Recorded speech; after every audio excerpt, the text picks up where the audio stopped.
السلام عليكم. اليوم راح اتكلم لكم عن علاج كونجستال، شنو مكوناته ولمن يستخدم ومن يوم عمر يستخدم وكم الجرعة.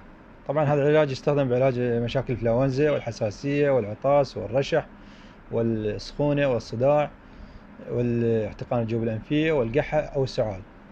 يستخدم للأطفال والكبار، يعني من عمر 6 سنوات أكثر شيء يفيد بالأطفال إلى حد عمر 12 سنة.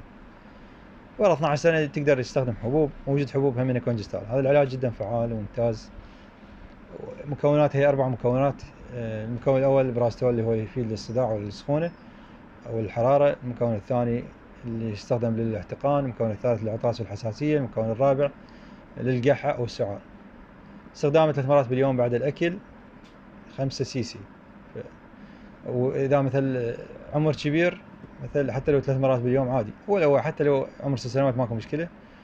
5 سيسيات 3 مرات باليوم أو 5 سيسيات مرتين باليوم حسب الحاجة وقوة نزلة البرد أو الإنفلونزا. فإذا عجبتكم المعلومة شاركوها واشتركوا بالقناة وشاركوا الفيديو مع الأصدقاء. في أمان الله.